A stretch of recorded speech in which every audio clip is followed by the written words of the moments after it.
If you are looking for a new power supply for your current PC, or maybe you are building one from scratch and you want the best power supply, this video is going to be for you. I will explain to you how to find the perfect power supply, and on top of that I will give you my recommendations for different type of builds. So in this video you will get both the knowledge on how to find the perfect power supply, and then you also get the personal recommendations. And all the links to the power supplies that I will mention today and the tools that I'm going to be using are going to be down below in the video description. With that being said, let's start. So first, let's talk about something that is very important: 80+ rating. Does it matter? Well, no, it does not matter. Just because you see that a power supply is 80+ gold doesn't mean that it's going to be the best quality power supply, and it doesn't mean that it's not going to hurt your PC. The 80+ rating only tells you how efficient a power supply is, but it doesn't correlate with quality. The difference between the lowest rated power supply, which is 80+ or 80+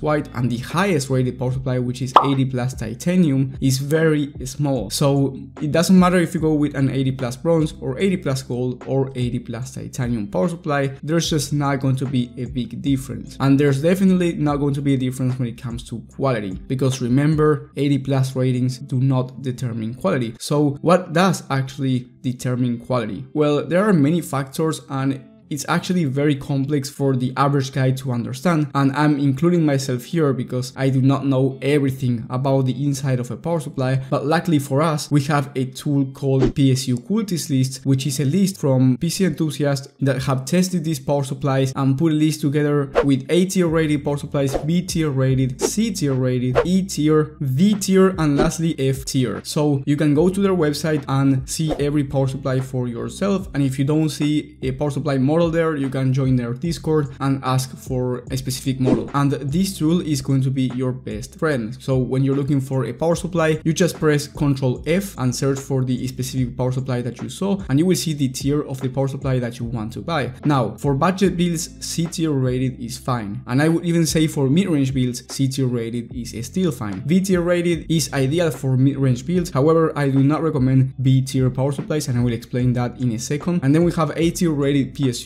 which I recommend for any high-end system, and not even high-end. I would say if you have the level of performance of an RTX 4070 or RX 7800 XT or higher, an A tier rated power supply is going to be ideal. Once you already know how to search for the specific model, you have to get the wattage right. What I do like to do to get the wattage right is search on Newegg or Be Quiet the PSU calculator. You are going to put your PC specs in the website, and then it's going to give you an estimated power supply requirement, and then when it gives you the result, you can add 100 watts more for safety. But anyway, if you go with your recommended wattage requirements from Newegg, for example, and you buy a power supply with that amount of wattage, is going to be fine. I just do like to add 100 watts, not only for safety but also to have some room to upgrade in the future. Now that you already know that, I'm going to show you the best power supplies for different budgets. If you are on a tight budget and you are building a system that's not super high end, so I would say a level of performance of an RX 6840 GPU or RTX 4060 Ti, then C tier rated power supplies are going to be completely fine. And my first recommendation is going to be the Apivia Prestige 600 watt 80+ gold power supply. This one is going for $52, so a very good price. Now, something I forgot to mention is that there are power supplies that are modular and power supplies that are non-modular, and this basically means that the cables that are attached to the power supply can be replaced or not. If a power supply is fully modular, you can replace every cable. If it's semi-modular, you can replace some of them, and if it's non-modular, you cannot replace the cables. And for example, if you want to buy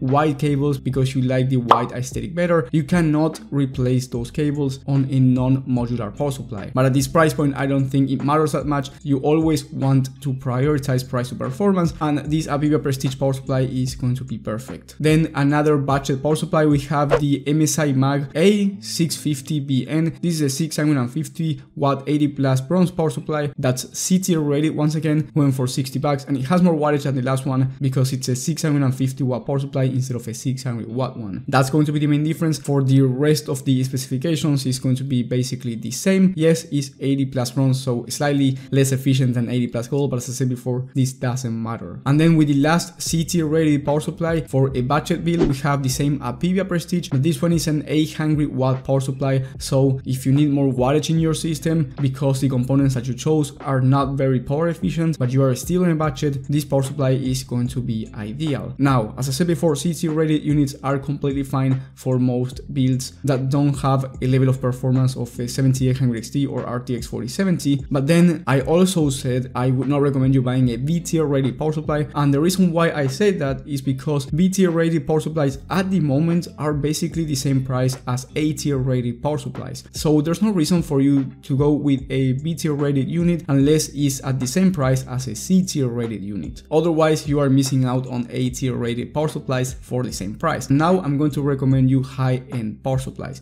And the first one, my favorite right now in terms of price to performance, is this MSI Mag A850 GL power supply. This one is going for $90 and is the cheapest 850 watt 80 plus gold A-tier rated power supply, fully modular by the way, and it's $90. It's on a 25% discount, that's why the price is so good on this power supply, and maybe when you're watching this it's back to its original $120 price tag. And if that's the case, here you have another discount, but this is a 750 watt power supply and it's from Corsair, and I'm talking about the RME power supply, A-tier rated, once again fully modular. I actually have a 1000 watt power supply on my system that is the same exact model, so instead of being 750 watts it's 1000, and I would not recommend you buying this power supply if you see the previous MSI power supply I mentioned on a discount. But as I said before, if it's back to $120, this is an amazing power supply if your system needs around 750 watts. And then another good power supply, this is 850 watts, is the NZXT C850, and this is just in case the first MSI A-tier rated power supply is back to its original price and you need 850 watts, then this one for $110 is a very good unit, just like the other ones, A-tier rated, fully modular, so amazing power supply for the price that you are paying. But I would only have it as a backup of the MSI PSU. And then let's talk about higher end PSUs, and these are not higher end because they are better quality. The quality is still A-tier rated. They are higher end because they have more wattage, and I would only recommend you buying these power supplies if you have an RTX 4090 on your system, which is very power hungry. If you have an RTX 4090, then a power supply like the Thermaltake 12 Power GFA3 1200 watt 80 plus gold power supply is going to be ideal. This one is going for $170, amazing unit, as I said before, A-tier rated. But if you have anything below an RTX 4090, I don't think you will need a 1200 watt power supply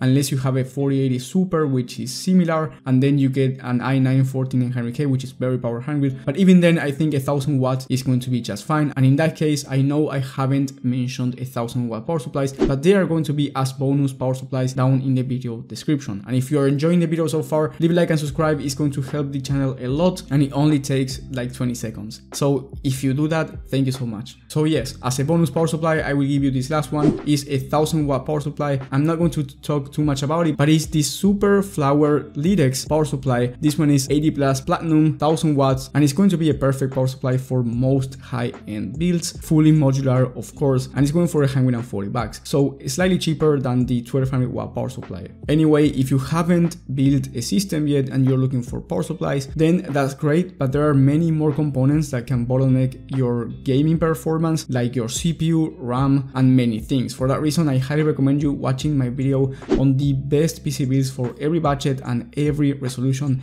That's going to be in the top right of the screen. And if you need more personal PC help and you want me to help you to find the perfect PC for you, whether it's a pre-built PC or a PC build, for any need, in the top link in the description you will have my personal PC help link. And let me know in the comment section what do you think about these power supplies, and I will see you on the next one.